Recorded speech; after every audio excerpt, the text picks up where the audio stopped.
Hello everyone. ಇವತ್ತಿನ concept ಏನಂತ ಅಂದರೆ BCom ಅಡ್ವಾನ್ಸ್ ಕಾರ್ಪೊರೇಟ್ ಅಕೌಂಟಿಂಗಲ್ಲಿ ಬರುವಂಥ chapter internal reconstruction of a company. ಅದ್ರ ಮೇಲೆ ಪ್ರಾಬ್ಲಮ್ನ ಮಾಡ್ತಾ ಇದ್ದೀನಿ. ಪ್ರಾಬ್ಲಮ್ ಏನಿದೆ ಅಂತ ನೋಡೋಣ. Problem on internal reconstruction.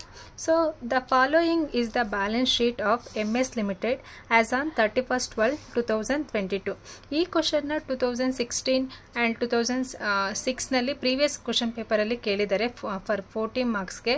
So ಇದು NEP ಆಗಿರೋದ್ರಿಂದ 12 ಮಾರ್ಕ್ಸ್ಗೆ ಬರುತ್ತೆ. ಪ್ರಾಬ್ಲಮ್ ಏನಿದೆ ಅಂತ ನೋಡೋಣ. Liabilities 13% cumulative preference shares of ₹100 each, total 1 lakh rupees ಇದೆ. Then equity shares of ₹10 each 7 lakh ಇದೆ. 8% ಡಿಬೆಂಚರ್ಸ್ ಎಷ್ಟಿದೆ ಅಂತಂದರೆ 3 lakh ಇದೆ. Current liability 39 lakh. Provision for taxation 3 lakh. Total ಎಷ್ಟಿದೆ ಅಂತಂದರೆ 53 lakh ಇದೆ. ಆ್ಯಂಡ್ ಅಸೆಟ್ಸ್, ಫಿಕ್ಸ್ಡ್ ಅಸೆಟ್ ಎಷ್ಟಿದೆ ಅಂತಂದರೆ 15 lakh. Current assets 35 lakh. Profit and loss account 3 lakh ಇದೆ. ಟೋಟಲ್ 53 lakh ಇದೆ. ಆ್ಯಂಡ್ ನೀವು ವಿಡಿಯೋನ ನೋಡಬೇಕಾದ್ರೆ ಮೊಬೈಲ್ನ ಲ್ಯಾಂಡ್ಸ್ಕೇಪಲ್ಲಿ ಇಟ್ಕೊಂಡು ನೋಡಿ, ಆಗ ಪ್ರಾಪರಾಗಿ ವಿಸಿಬಲ್ ಆಗಿ ಕಾಣಿಸುತ್ತೆ ಪ್ರಾಬ್ಲಮ್ಮು. ಸೊ ಅದಾದಮೇಲೆ ನೆಕ್ಸ್ಟು ಅಡ್ಜಸ್ಟ್ಮೆಂಟ್ ಏನು ಕೊಟ್ಟಿದ್ದಾರೆ ಅಂತ ನೋಡೋಣ. The following scheme of reconstruction was approved. So ಈ ಕಂಪನಿನಲ್ಲಿ ಯಾವ ಥರ ರೀಕನ್ಸ್ಟ್ರಕ್ಷನ್ ಮಾಡಬೇಕು ಅಂತ ಅಪ್ರೂವ್ಡ್ ಆಗಿದೆ ಅಂತ ನೋಡೋಣ.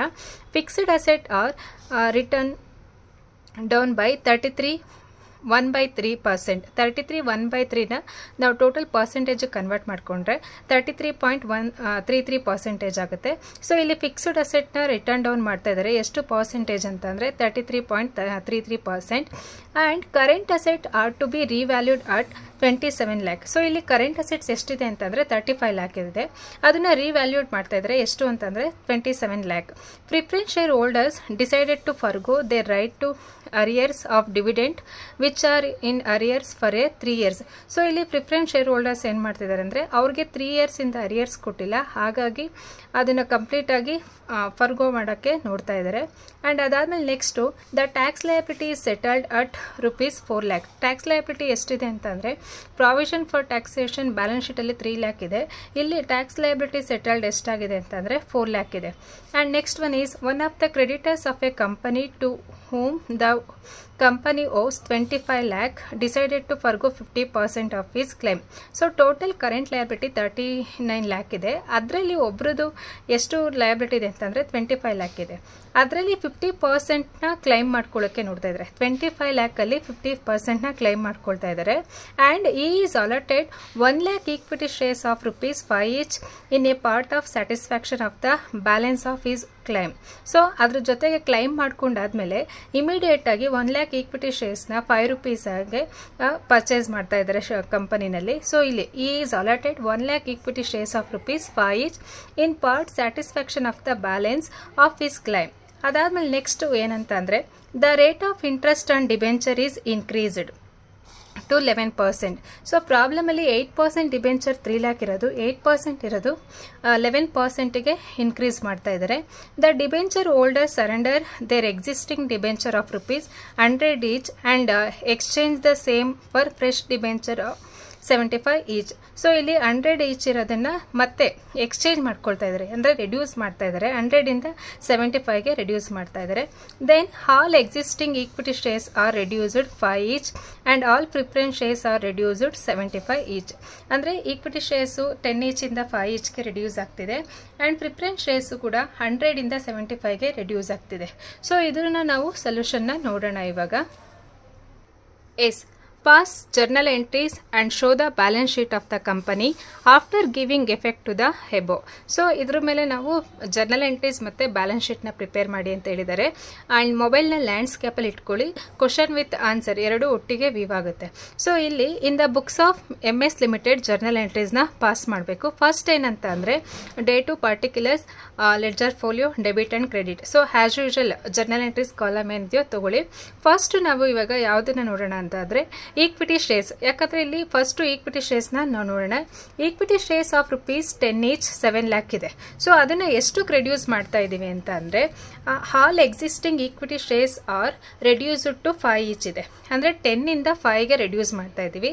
ಆವಾಗ ಏನು ಎಂಟ್ರಿ ಬರುತ್ತೆ ಅಂದರೆ equity share capital account debtor to new equity share capital and capital reduction account ಬರುತ್ತೆ. ಇಲ್ಲಿ ಏನಂತ ಅಂದರೆ ಈಕ್ವಿಟಿ ಶೇರ್ ಕ್ಯಾಪಿಟಲ್ ಅಕೌಂಟ್ ಎಷ್ಟಿದೆ ಅಂತಂದರೆ 70,000 ಆ್ಯಂಡ್ 1 ಶೇರು 10 each ಅಂದರೆ ಟೋಟಲ್ 7 lakh ಇದೆ. ಸೊ ಅದರಲ್ಲಿ 5 eachಗೆ ರೆಡ್ಯೂಸ್ ಮಾಡ್ತಾ ಇದ್ವಿ. To equity share capital account ಎಷ್ಟಾಯಿತು ಅಂದರೆ 3,50,000. ಇನ್ ರಿಮೈನಿಂಗ್ 3,50,000ನ ಕ್ಯಾಪಿಟಲ್ ರಿಡಕ್ಷನ್ ಅಕೌಂಟಿಗೆ ಟ್ರಾನ್ಸ್ಫರ್ ಮಾಡ್ತಾ ಇದ್ವಿ. ಟು ಕ್ಯಾಪಿಟಲ್ ರಿಡಕ್ಷನ್ ಅಕೌಂಟ್ ಎಷ್ಟು ಅಂತಂದರೆ 3,50,000. ಇಲ್ಲಿ ಟೋಟಲ್ ಈಕ್ವಿಟಿ ಶೇರ್ಸ್ ಇರೋದು 7 lakh. ಸೊ ಅದರಲ್ಲಿ 7 lakhಯಿಂದ 5 rupeesಗೆ ರೆಡ್ಯೂಸ್ ಮಾಡಿ ಆ್ಯಂಡ್ ರಿಮೈನಿಂಗ್ ಶೇರ್ ಕ್ಯಾಪಿಟಲ್ನ ನಾವು ಟು ಕ್ಯಾಪಿಟಲ್ ರಿಡಕ್ಷನ್ ಅಕೌಂಟಿಗೆ ಟ್ರಾನ್ಸ್ಫರ್ ಮಾಡ್ತಾ ಇದ್ದೀವಿ. ಸೊ ಇಲ್ಲಿ ಬೀಯಿಂಗ್ ಏನು ಬರುತ್ತೆ ಅಂದರೆ being the conversion of shares of rupees 10 into shares of rupees 5. The balance cancelled ಅಂದರೆ ಇಲ್ಲಿ ನೆಕ್ಸ್ಟ್ ಎಷ್ಟಂತ ಅಂದರೆ 10 rupees ಇರೋದನ್ನು 5 rupeesಗೆ ಕನ್ವರ್ಷನ್ ಮಾಡ್ತಾ ಇದ್ವಿ ಆ್ಯಂಡ್ ಬ್ಯಾಲೆನ್ಸನ್ನು ಕ್ಯಾಪಿಟಲ್ ರಿಡಕ್ಷನ್ಗೆ ನಾವು ಟ್ರಾನ್ಸ್ಫರ್ ಮಾಡ್ತಾ ಇದ್ದೀವಿ. ಅದಾದಮೇಲೆ ನೆಕ್ಸ್ಟ್ ಈಕ್ವಿಟಿ ಶೇರ್ ಆಯಿತು. ನೆಕ್ಸ್ಟ್ ಯಾವುದು ಅಂತ ಅಂದರೆ ಪ್ರಿಫರೆನ್ಸ್ ಶೇರ್ಸ್. ಸೊ ಇಲ್ಲಿ 13% cumulative preference shares of ₹100 each ಅಂತ ಕೊಟ್ಟಿದ್ದಾರೆ. ಸೊ ಇಲ್ಲಿ 13% ಕ್ಯುಮ್ಯುಲೇಟಿವ್ ಪ್ರಿಫರೆನ್ಸ್ ಶೇರ್ಸ್ 100 ಈಚ್ ಅಂದರೆ 1 ಶೇರು 100 ಇದೆ. ಟೋಟಲ್ ಎಷ್ಟು ಅಂತ ಅಂದರೆ 10,000 ಶೇರ್ಸ್ ಇದೆ ಆ್ಯಂಡ್ ಶೇರ್ ಕ್ಯಾಪಿಟಲ್ ಬಂದು 1 lakh ಇದೆ. ಸೊ ಇದರಲ್ಲಿ ಹೊಸದಾಗಿ ಎಷ್ಟು ರೆಡ್ಯೂಸ್ ಮಾಡ್ತಾ ಇದ್ದೀವಿ ಅಂತ ಅಂದರೆ 100ಇಂದ all preference shares are reduce to 75 each ಅಂತ ಕೊಟ್ಟಿದ್ದಾರೆ. ಹಾಗಾಗಿ to 13% cumulative preference shares capital ಎಷ್ಟು 75ಗೆ ರೆಡ್ಯೂಸ್ ಮಾಡಿದ್ದೀವಿ 75,000 ಆ್ಯಂಡ್ ರಿಮೈನಿಂಗ್ ಅಮೌಂಟನ್ನು ಸೊ ಇಲ್ಲಿ 1 lakhಲ್ಲಿ 75,000ಗೆ ರೆಡ್ಯೂಸ್ ಮಾಡಿದ್ವಿ ಆ್ಯಂಡ್ ರಿಮೈನಿಂಗ್ ಅಮೌಂಟನ್ನು ಕ್ಯಾಪಿಟಲ್ ರಿಡಕ್ಷನ್ ಅಕೌಂಟಿಗೆ ಟ್ರಾನ್ಸ್ಫರ್ ಮಾಡ್ತಾ ಇದ್ದೀವಿ. To capital reduction account 25,000 being the paid up value of preference share reduced by 100 to 75 ಅಂತಾದರೂ ಬರೀರಿ, ಅಥವಾ being the paid up value of preference share reduced by ₹25 per share. So ಇಷ್ಟನ್ನ ಬೀಗ್ ಆದಮೇಲೆ next adjustment ನೋಡೋಣ. ಯಾವುದು ಅಂತ ಅಂದರೆ ಕರೆಂಟ್ ಲಯಬಿಲಿಟೀಸ್. ಈ ಕರೆಂಟ್ ಲಯಬಿಲಿಟಿ ಎಷ್ಟಿದೆ ಅಂತಂದರೆ ಕಂಪ್ನಿಲಿ ಟೋಟಲು 39 lakh ಇದೆ. ಸೊ ಇಲ್ಲಿ the tax liability is settled at ₹4 lakh. So ಇಲ್ಲಿ ಈ ಅಡ್ಜಸ್ಟ್ಮೆಂಟ್ ಏನು ಕೊಟ್ಟಿದ್ದಾರೆ ಅಂದರೆ one of the creditors of the company to whom the company owes 25 lakh decided to forgo 50% of his claim and he is allotted 1 lakh equity shares of ₹25 each in part of satisfaction of the balance of his claim ಅಂತ ಕೊಟ್ಟಿದ್ದಾರೆ. So ಇಲ್ಲಿ ಏನು ಅಂತಂದರೆ adjustment ಒಂದು working ನೋಟ್ನ ಮಾಡಿದ್ದೀನಿ. So ಇಲ್ಲಿ ನೋಡಿ current liability ಎಷ್ಟಿದೆ ಅಂತ ಅಂದರೆ ಟೋಟಲ್ ಇದು preference equity shares and preference ಶೇರ್ಸ್ಗೆ ಮಾಡಿರೋದು ಆ್ಯಂಡ್ ಕರೆಂಟ್ ಲಯಬಿಲಿಟಿ ಎಷ್ಟಿದೆ ಅಂತಂದರೆ ಟೋಟಲ್ 39 lakh ಇದೆ. ಒಬ್ಬರು ಪರ್ಸನ್ದು ಎಷ್ಟಿದೆ ಅಂತಂದರೆ 25 lakh ಇದೆ. ಆ 25 lakhಲ್ಲಿ 50%ನ ಅವರು ಕ್ಲೈಮ್ ಮಾಡ್ಕೊಳ್ತಾ ಇದ್ದಾರೆ ಅಂದರೆ 12,50,000.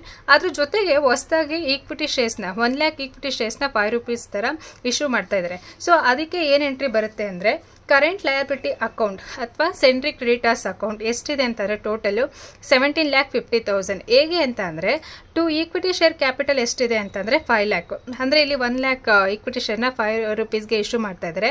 ಅದ್ರ ಜೊತೆಗೆ ಟು ಕ್ಯಾಪಿಟಲ್ ರಿಡಕ್ಷನ್ ಅಕೌಂಟಿಗೆ ಎಷ್ಟು ಟ್ರಾನ್ಸ್ಫರ್ ಮಾಡ್ತಾ ಇದ್ದೀವಿ ಅಂತಂದರೆ 12,50,000 ಅಂದರೆ 50% ಮಾತ್ರನೇ ನಾವಿಲ್ಲಿ ಕ್ಲೈಮ್ ಮಾಡ್ತಾ ಇದ್ದೀವಿ. ಸೊ ಇನ್ನು 50%ನೇ ನಾವು ಕ್ಯಾಪಿಟಲ್ ರಿಡಕ್ಷನ್ ಅಕೌಂಟಿಗೆ ಟ್ರಾನ್ಸ್ಫರ್ ಮಾಡ್ತಾ ಇದ್ದೀವಿ. ಸೊ ಹಾಗಾಗಿ ಎಂಟ್ರಿ ಏನು ಬರುತ್ತೆ ಅಂದರೆ ಕರೆಂಟ್ ಲಯಬಿಲಿಟಿ ಅಕೌಂಟ್ ರಿಟರ್ to equity share capital account to capital reduction account ಬರುತ್ತೆ. ಸೊ ಇಲ್ಲಿ ಬೀಯಿಂಗ್ ಏನಂತ ಅಂದರೆ being the claim forgone by a creditors and the allotment of shares in part of satisfaction his claim ಅಂತ ಬೀಯಿಂಗ್ನ ಬರೀತೀವಿ. So ಇಲ್ಲಿ ನಮಗೆ ಈಗ ಈಕ್ವಿಟಿ ಶೇರ್ ಆಯಿತು, ಪ್ರಿಫರೆನ್ಸ್ ಶೇರ್ಸ್ ಆಯಿತು ಆ್ಯಂಡ್ ಕರೆಂಟ್ ಲಯಬಿಲಿಟೀಸ್ ಆಯಿತು. Next debentures. Next one is debentures. ಡಿಬೆಂಚರ್ಸ್ಗೆ ಏನು ಅಡ್ಜಸ್ಟ್ಮೆಂಟ್ ಕೊಟ್ಟಿದ್ದಾರೆ ಅಂತಂದರೆ the rate of interest on debenture is increased to 11%. The debenture holder surrender their existing debenture of ₹100 each and exchange the same for fresh debenture of 75. So 100 ಇರೋದನ್ನು 75ಗೆ exchange ಮಾಡ್ಕೊಳ್ತಾ ಇದ್ದಾರೆ. So ಇಲ್ಲಿ ಎಷ್ಟು ಅಂತ ನೋಡೋಣ. ಏನು ಎಂಟ್ರಿ ಬರುತ್ತೆ ಅಂತಂದರೆ 8% debenture account debtor to 11% debenture account. So ಇಲ್ಲಿ ಟೋಟಲ್ ಒಂದು ಡಿಬೆಂಚರ್ ಎಷ್ಟಿದೆ ಅಂತ ಅಂದರೆ 3 lakh, 1 ಶೇರ್ ಬಂದು 100 ಅಂದರೆ 3,000 ಇಂಟು 75 ಮಾಡಿದ್ರೆ ನಮಗೆ 2,25,000 ಬರುತ್ತೆ. ಟು 11% ಡಿಬೆಂಚರ್ ಅಕೌಂಟ್ ಎಷ್ಟಿದೆ ಅಂತಂದರೆ 2,25,000 ಆ್ಯಂಡ್ ರಿಮೈನಿಂಗ್ ಬ್ಯಾಲೆನ್ಸ್ ಅಮೌಂಟನ್ನು ನಾವು ಟು ಕ್ಯಾಪಿಟಲ್ ರಿಡಕ್ಷನ್ ಅಕೌಂಟಿಗೆ ಟ್ರಾನ್ಸ್ಫರ್ ಮಾಡ್ತಾ ಇದ್ದೀವಿ. ಎಷ್ಟು ಅಂತಂದರೆ 75,000. ಸೊ ರೀಸನ್ ಏನು ಬರುತ್ತೆ ಅಂದರೆ being the conversion of 8% debentures to of ₹100 each to 11% debenture of ₹75 each. ಅಂದರೆ 8% ಡಿಬೆಂಚರ್ ₹100 ಇರೋದನ್ನ 11% ಡಿಬೆಂಚರ್ ಆಫ್ ₹75ಗೆ ನಾವು ಕನ್ವರ್ಷನ್ ಮಾಡ್ತಾ ಇದ್ವಿ. ಸೊ ಇದಿಷ್ಟನ್ನು ಕೂಡ ಡಿಬೆಂಚರ್ಸ್ ಎಂಟ್ರಿ. ಅದಾದಮೇಲೆ ನೆಕ್ಸ್ಟ್ ನಮಗೆ ಇವಾಗ ಲಯಬಿಲಿಟೀಸ್ನೆಲ್ಲ ನಾವು ಕ್ಲೈಮ್ ಮಾಡ್ತಾ ಇದ್ವಿ, ಅಂದರೆ ರೆಡ್ಯೂಸ್ ಮಾಡ್ತಾ ಇದ್ವಿ. ಸೊ ಇಲ್ಲಿಗೆ ಕ್ಯಾಪಿಟಲ್ ರಿಡಕ್ಷನ್ ಎಷ್ಟಾಗಿದೆ ಅಂತ ನೋಡೋಣ. ಸೊ ಕ್ಯಾಪಿಟಲ್ ರಿಡಕ್ಷನ್ಗೆ ನಾವು ಯಾವ್ಯಾವ ಅಸೆಟ್ನ ಎಷ್ಟು ರೈಟ್ ಆಫ್ ಮಾಡೋದು ಅಂತ ಈಗ ನೋಡೋಣ. ಕ್ಯಾಪಿಟಲ್ ರಿಡಕ್ಷನ್ ಎಷ್ಟಿದೆ ಅಂತಂದರೆ ಫಸ್ಟ್ ಎಂಟ್ರಿನಲ್ಲಿ ಟು ಕ್ಯಾಪಿಟಲ್ ರಿಡಕ್ಷನ್ 3,50,000 ಇದೆ ಆ್ಯಂಡ್ ಪ್ರಿಫರೆನ್ಸ್ ಶೇರ್ಸಲ್ಲಿ 25,000 ಇದೆ. ದೆನ್ ಕರೆಂಟ್ ಲಯಬಿಲಿಟಿ ಅಕೌಂಟ್ ಅಥವಾ ಸೆಂಟ್ರಿ ಕ್ರೆಡಿಟ್ ಅಸಲ್ ಎಷ್ಟಿದೆ ಅಂತಂದರೆ 12,50,000. Then capital reduction account in ಡಿಬೆಂಚರಲ್ಲಿ ಎಷ್ಟಿದೆ ಅಂತಂದರೆ 75,000 ಇದೆ. ಟೋಟಲ್ ಮಾಡಿದ್ರೆ ಟೋಟಲ್ ಎಷ್ಟಾಗುತ್ತೆ ಅಂದರೆ 17 lakh ಆಗುತ್ತೆ. ಸೊ ಇಲ್ಲಿ ಕ್ಯಾಪಿಟಲ್ ರಿಡಕ್ಷನ್ ಎಷ್ಟಾಗುತ್ತೆ ಅಂದರೆ ಈಕ್ವಿಟಿ ಶೇರ್ಸ್ನಲ್ಲಿ 3,50,000, ದೆನ್ ಪ್ರಿಫರೆನ್ಸ್ ಶೇರ್ಸಲ್ಲಿ 25,000, ಡಿಬೆಂಚರ್ಸಲ್ಲಿ 75,000 ಆ್ಯಂಡ್ ಕರೆಂಟ್ ಲಯಬಿಲಿಟೀಸಲ್ಲಿ 12,50,000. ಟೋಟಲ್ ಮಾಡಿದ್ರೆ ಕ್ಯಾಪಿಟಲ್ ರಿಡಕ್ಷನ್ ಎಷ್ಟು ಬರುತ್ತೆ ಅಂದರೆ 17 lakh ಬರುತ್ತೆ. ಸೊ ಈ 17 lakhನ ನಾವು ಈ 17 lakhಗೆ ನಮ್ಮ ಕಂಪನಿನಲ್ಲಿರೋ ಅಸೆಟ್ಸ್ನ ಎಷ್ಟು ರೈಟ್ ಆಫ್ ಮಾಡ್ತೀವಿ ಅಂತ ನೋಡೋಣ. First one is to capital reduction account debtor 17 lakh, to profit and loss ಅಕೌಂಟಿಂದ 3 lakhನ ಕೊಡ್ತಾ ಇದ್ದೀವಿ. ಅದಾದ್ಮೇಲೆ next to fixed asset account. To fixed asset ಅಕೌಂಟಲ್ಲಿ ಫಿಕ್ಸ್ಡ್ ಅಸೆಟ್ ಎಷ್ಟಿದೆ ಅಂತ ಅಂದರೆ ಕಂಪನಿನಲ್ಲಿ 15 lakh ಇದೆ. ಅದರಲ್ಲಿ ಅಡ್ಜಸ್ಟ್ಮೆಂಟ್ ಕೊಟ್ಟಿದ್ದಾರೆ ನೋಡಿ.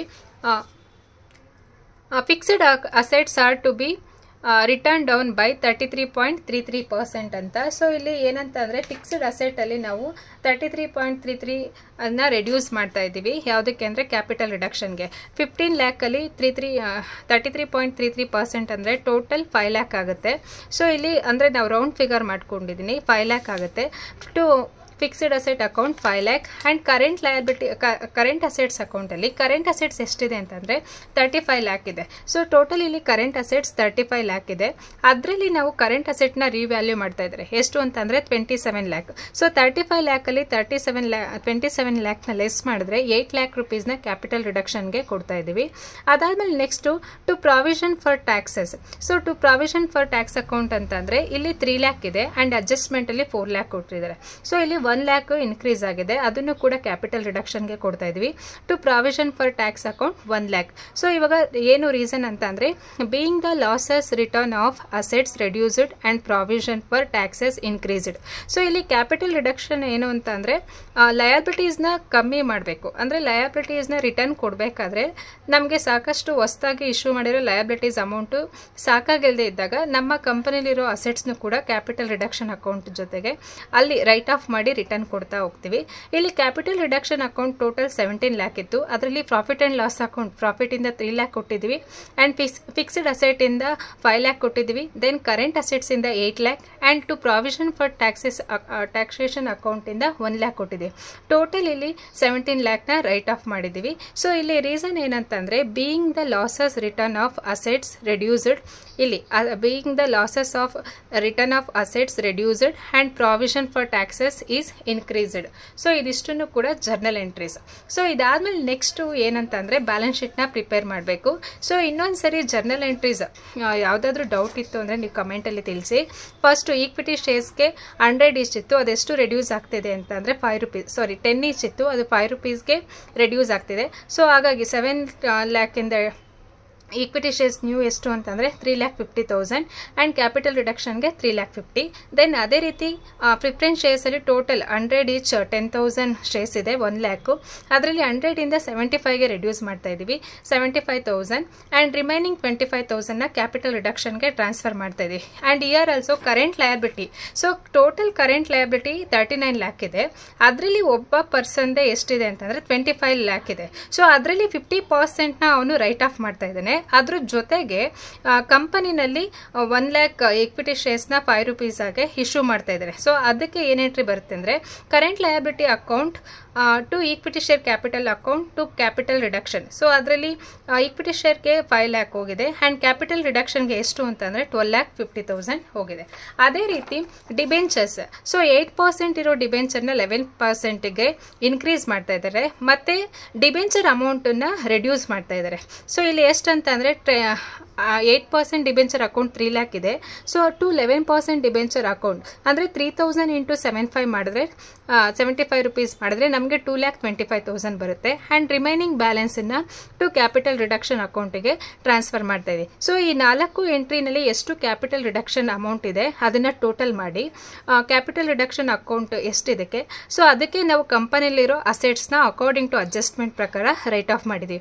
ಇಲ್ಲಿ ಪ್ರಾಫಿಟ್ ಆ್ಯಂಡ್ ಲಾಸ್ ಕಂಪ್ಲೀಟಾಗಿ ರೈಟ್ ಆಫ್ ಮಾಡಿದ್ದೀವಿ. ಆ್ಯಂಡ್ ಫಿಕ್ಸ್ಡ್ ಅಸೆಟಲ್ಲಿ 33.33 ಮಾತ್ರನೇ ರೈಟ್ ಆಫ್ ಮಾಡಿದ್ದೀವಿ. ಆ್ಯಂಡ್ ಕರೆಂಟ್ ಅಸೆಟ್ಸಲ್ಲಿ 35 ಲ್ಯಾಕ್ ಇದೆ. ಆ್ಯಂಡ್ ಅಡ್ಜಸ್ಟ್ಮೆಂಟಲ್ಲಿ ರಿವ್ಯಾಲ್ಯೂಡ್ ಅಟ್ 27 ಲ್ಯಾಕ್ ಅಂತ ಹೇಳಿದ್ದಾರೆ. 35 ಲ್ಯಾಕಿಂದ 27 ಲ್ಯಾಕ್ನ ಲೆಸ್ ಮಾಡಿದ್ರೆ 8 ಲ್ಯಾಕ್ ಮಾತ್ರನೇ ರೈಟ್ ಆಫ್ ಮಾಡಿದ್ವಿ. And to provision for taxes increase ಆಗಿದೆ. ಸೊ ಅದ್ರದ್ದು 1 ಲ್ಯಾಕ್ನ ರೈಟ್ ಆಫ್ ಮಾಡಿದ್ದೀವಿ. ಸೊ ಇಲ್ಲಿ ರೀಸನ್ನ ಬರೀರಿ, being the losses return of assets reduced and provision for taxes increased. So ಇದಾದ್ಮೇಲೆ ನೆಕ್ಸ್ಟ್ ನಾವು ಬ್ಯಾಲೆನ್ಸ್ ಶೀಟ್ನ ಪ್ರಿಪೇರ್ ಮಾಡಬೇಕು. ಯಾವ ರೀತಿ ಅಂತ ನೋಡೋಣ. ಬ್ಯಾಲೆನ್ಸ್ ಶೀಟ್ನ ಪ್ರಿಪೇರ್ ಮಾಡಬೇಕಾದ್ರೆ ಫಸ್ಟು ಜರ್ನಲ್ ಎಂಟ್ರೀಸ್ ಮೇಲೆ ಫೋಕಸ್ ಮಾಡಬೇಕು. So balance sheet of MS limited and reduced as on 31st December 2022. First equity and ಲಯಬಿಲಿಟೀಸಲ್ಲಿ ಶೇರ್ ಕ್ಯಾಪಿಟಲ್ ಎಷ್ಟಿದೆ ಅಂತ ನೋಡೋಣ. 13% cumulative preference shares of ₹75 each ಎಷ್ಟಿದೆ ಅಂತಂದರೆ ನ್ಯೂ ವ್ಯಾಲ್ಯೂ ಎಷ್ಟಂತಂದರೆ 75 ಇದೆ, 75,000. ದೆನ್ ಈಕ್ವಿಟಿ ಶೇರ್ ಕ್ಯಾಪಿಟಲ್ 8,50,000 ಇದೆ. ಸೊ ಇಲ್ಲಿ ಫಸ್ಟು 10 ರೂಪೀಸಿಂದ 5 ರೂಪೀಸ್ಗೆ ರೆಡ್ಯೂಸ್ ಮಾಡಿದ್ದು 3,50,000 ಪ್ಲಸ್ ಅದ್ರ ಜೊತೆಗೆ 5 ಲ್ಯಾಕ್. ಸೊ ಎರಡನ್ನು ಟೋಟಲ್ ಮಾಡಿದ್ರೆ ನಮಗೆ 8,50,000 ಬರುತ್ತೆ. ಸೊ ಈಕ್ವಿಟಿ ಶೇರ್ ಕ್ಯಾಪಿಟಲ್ ಎಷ್ಟಿದೆ ಅಂದರೆ ಟೋಟಲ್ ಇಲ್ಲಿ 5 ಲ್ಯಾಕ್ ದೆನ್ 3,50,000 ಎರಡನ್ನು ಟೋಟಲ್ ಮಾಡಿದ್ರೆ ನಮಗೆ 8,50,000 ಬರುತ್ತೆ. ಅದಾದಮೇಲೆ reserves and surplus capital reserves ಯಾರ್ದು ಇಲ್ಲ. ಆ್ಯಂಡ್ ನಾನ್ ಕರೆಂಟ್ ಲಯಬಿಲಿಟೀಸಲ್ಲಿ ಸೆಕ್ಯೂರ್ಡ್ ಲೋನ್ಸ್ 11% ಡಿಬೆಂಚರ್ಸ್ ಇದೆ. ಸೊ 11% ಡಿಬೆಂಚರ್ಸ್ ಎಷ್ಟಿದೆ ಅಂತ ಅಂದರೆ ಟೋಟಲ್ ಇಲ್ಲಿ 11% ಡಿಬೆಂಚರ್ಸ್ ಅಕೌಂಟ್ ಎಷ್ಟಿದೆ ಅಂತಂದರೆ 2,25,000.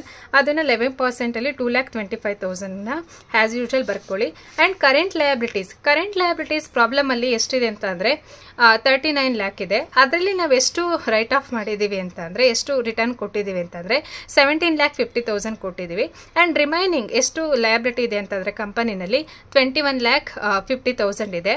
And provision for taxation new value ಎಷ್ಟು ಅಂತಂದರೆ 4 ಲ್ಯಾಕ್. ಸೊ ಟೋಟಲ್ ಮಾಡಿದ್ರೆ ನಮಗೆ 37 ಲ್ಯಾಕ್ ಬರುತ್ತೆ. ಆ್ಯಂಡ್ ಕರೆಂಟ್ ಅಸೆಟ್ಸಲ್ಲಿ ನೆಕ್ಸ್ಟು ಅಸೆಟ್ಸ್, ಅದರಲ್ಲಿ ನಾನ್ ಕರೆಂಟ್ ಅಸೆಟ್ ಫಿಕ್ಸ್ಡ್ ಅಸೆಟ್ಸಲ್ಲಿ ಟೋಟಲ್ ಫಿಕ್ಸ್ಡ್ ಅಸೆಟ್ಸ್ ಇದ್ದಿದ್ದು 15 ಲ್ಯಾಕ್. 15 ಲ್ಯಾಕಲ್ಲಿ ಆಲ್ರೆಡಿ ನಾವು 33.33%ನ ರೈಟ್ ಆಫ್ ಮಾಡಿದ್ವಿ. 15 ಲ್ಯಾಕಲ್ಲಿ 5 ಲ್ಯಾಕ್ನ ಲೆಸ್ ಮಾಡಿದ್ರೆ ನಮಗೆ ರಿಮೈನಿಂಗ್ 10 ಲ್ಯಾಕ್ ಬರುತ್ತೆ. ಆ್ಯಂಡ್ ಕರೆಂಟ್ ಅಸೆಟ್ಸ್ ಟೋಟಲ್ ಎಷ್ಟಿದೆ ಅಂತ ಅಂದರೆ 1 ಆ್ಯಂಡ್ ಕರೆಂಟ್ ಅಸೆಟ್ಸ್ ಎಷ್ಟಿದೆ ಅಂತಂದರೆ 35 ಲ್ಯಾಕ್ ಇದೆ. 35 ಲ್ಯಾಕಲ್ಲಿ 27 ಲ್ಯಾಕ್ಗೆ ರಿವ್ಯಾಲ್ಯೂಡ್ ಆಗಿದೆ. ಅಂದರೆ 8 ಲ್ಯಾಕ್ ನಾವು ಆಲ್ರೆಡಿ ರೈಟ್ ಆಫ್ ಮಾಡಿದ್ದೀವಿ, ರಿಮೈನಿಂಗ್ ಇರೋದು 27 ಲ್ಯಾಕ್. ಸೊ ಟೋಟಲ್ ಎಷ್ಟು ಅಂತ ಅಂದರೆ 37 ಲ್ಯಾಕ್. ಸೊ ಈ ರೀತಿ ನಾವು ಬ್ಯಾಲೆನ್ಸ್ ಶೀಟ್ನ ಸಿಂಪಲ್ ಆಗಿ ಪ್ರಿಪೇರ್ ಮಾಡ್ತೀವಿ. ಸೊ ಇವಾಗ ಹೊಸದಾಗಿ ಲಯಬಿಲಿಟೀಸ್ ಎಷ್ಟಿದೆ ಮತ್ತು ಅಸೆಟ್ಸ್ ಎಷ್ಟು ರೆಡ್ಯೂಸ್ ಆಗಿದೆ ಅಥವಾ ಇನ್ಕ್ರೀಸ್ ಆಗಿದೆಯೋ ಅದ್ರನ್ನ ಕರೆಂಟ್ ವ್ಯಾಲ್ಯೂನ ತೊಗೊಂಡು ನಾವು ಬ್ಯಾಲೆನ್ಸ್ ಶೀಟ್ನ ಪ್ರಿಪೇರ್ ಮಾಡ್ತಾ ಇದ್ದೀವಿ. So total liabilities and assets ಎಷ್ಟಿದೆ ಅಂತಂದರೆ 37 ಲ್ಯಾಕ್. ಸೊ ಇಲ್ಲಿ ಕ್ಯುಮ್ಯುಲೇಟಿವ್ ಪ್ರಿಫರೆನ್ಸ್ ಶೇರ್ಸ್ 75 ಈಚ್ ಇರೋದು 75,000. ಆ್ಯಂಡ್ ಈಕ್ವಿಟಿ ಶೇರ್ ಕ್ಯಾಪಿಟಲ್ ಅಲ್ಲಿ 2 ಇದೆ. ಸೊ ಫಸ್ಟ್ ಇಲ್ಲಿ ಒಂದು 3,50,000 and 5 lakh, total 8,50,000. Then non current liabilities ಅಲ್ಲಿ 11% ಡಿಬೆಂಚರ್ ಎಷ್ಟಿದೆ ಅಂತಂದರೆ 2,25,000. So year 2,25,000. Then current liabilities ಅಲ್ಲಿ ಟೋಟಲ್ 39 ಲ್ಯಾಕ್ ಇದೆ. ಅದರಲ್ಲಿ ನಾವು ಆಲ್ರೆಡಿ ರೈಟ್ ಆಫ್ ಮಾಡಿದ್ದೀವಿ. ಎಷ್ಟು ಅಂತಂದರೆ 17,50,000. ಆ್ಯಂಡ್ ರಿಮೈನಿಂಗ್ ಇರೋದು ಎಷ್ಟು ಅಂತಂದರೆ 31,50,000. ದೆನ್ ಪ್ರಾವಿಷನ್ ಫಾರ್ ಟ್ಯಾಕ್ಸೇಷನ್ ಎಷ್ಟಿದೆ ಅಂತ ಲಯಬಿಲಿಟಿ 4 ಲ್ಯಾಕ್ ಇದೆ. ಸೊ ಇದಿಷ್ಟನ್ನು ಕೂಡ ಲಯಬಿಲಿಟೀಸ್. ಆ್ಯಂಡ್ ಅಸೆಟ್ಸಲ್ಲಿ ಫಿಕ್ಸ್ಡ್ ಅಸೆಟ್ಸಲ್ಲಿ ಎಷ್ಟು ರೈಟ್ ಆಫ್ ಮಾಡಿದ್ದೀವಿ ಅದನ್ನು ಬಿಟ್ಟು ರಿಮೈನಿಂಗ್ ಅಮೌಂಟ್ ಎಷ್ಟಿದೆ ಅಂದರೆ 10 ಲ್ಯಾಕ್. ಆ್ಯಂಡ್ ಕರೆಂಟ್ ಅಸೆಟ್ಸಲ್ಲೂ ಕೂಡ ಎಷ್ಟು ರಿವ್ಯಾಲ್ಯೂಡ್ ಆಗಿದೆ ಅಂತ ಡೈರೆಕ್ಟಾಗಿ ತೊಗೊಂಡ್ರೆ 27 ಲ್ಯಾಕ್. ಸೊ ಇಲ್ಲಿ ಎಷ್ಟು ಅಂತಂದರೆ ಟೋಟಲ್ 37 ಲ್ಯಾಕ್. ಈ ರೀತಿ ನಾವು ಜರ್ನಲ್ ಎಂಟ್ರೀಸ್ ಆ್ಯಂಡ್ ಬ್ಯಾಲೆನ್ಸ್ ಶೀಟ್ನ ಪ್ರಿಪೇರ್ ಮಾಡ್ತಾ ಇದ್ದೀವಿ. ಆ್ಯಂಡ್ ಪ್ರಾಬ್ಲಮ್ ಮಾಡುವಾಗ ವರ್ಕಿಂಗ್ ನೋಟು ಕೂಡ ತುಂಬಾ ಇಂಪಾರ್ಟೆಂಟ್ ಆಗುತ್ತೆ. ಯಾಕಂದರೆ ಇದು 12 ಮಾರ್ಕ್ಸ್ ಪ್ರಾಬ್ಲಮ್ ಆಗಿರೋದ್ರಿಂದ journal entries, balance sheet, working note ಮೂರನ್ನು ಕೂಡ ಕನ್ಸಿಡರ್ ಮಾಡ್ತಾರೆ. ಸೊ ಈ ಥರ ಪ್ರಾಬ್ಲಮು ಎಕ್ಸಾಮ್ಗೆ 12 ಮಾರ್ಕ್ಸ್ಗೆ ಕಂಪಲ್ಸರಿ ಇದ್ದೇ ಇರುತ್ತೆ. ಆ್ಯಂಡ್ ಈ ವಿಡಿಯೋನ ನೀವು ಲ್ಯಾಂಡ್ಸ್ಕೇಪಲ್ಲಿ ನೋಡಿ 2 ಸರಿ ನೋಡಿ. ಏನಾದರೂ ವಿಡಿಯೋ ಅಲ್ಲಿ ಅರ್ಥ ಆಗಿಲ್ಲ ಅಂತಂದರೆ ಕಮೆಂಟಲ್ಲಿ ತಿಳಿಸಿ. ನಾನು ಏನಾದರೂ ಕ್ಲಿಯರ್ ಇತ್ತು ಅಂದರೆ, ಏನಾದರೂ ಡೌಟ್ ಇತ್ತು ಅಂದರೆ ಕ್ಲಿಯರ್ ಮಾಡ್ತೀನಿ. ಆ್ಯಂಡ್ ನೀವಿನ್ನೂ ನನ್ನ ಚಾನಲ್ಗೆ ಸಬ್ಸ್ಕ್ರೈಬ್ ಮಾಡಿಲ್ಲ ಅಂತಂದರೆ ದಯವಿಟ್ಟು ಸಬ್ಸ್ಕ್ರೈಬ್ ಮಾಡಿ. ಆ್ಯಂಡ್ ನಿಮ್ಮ ಫ್ರೆಂಡ್ಸ್ಗೆ ಮತ್ತು ಯಾರಿಗಾದರೂ ಈ ವಿಡಿಯೋ ಯೂಸ್ ಆಗುತ್ತೆ ಅಂದರೆ ಶೇರ್ ಮಾಡಿ. And thank you for everyone. Thank you.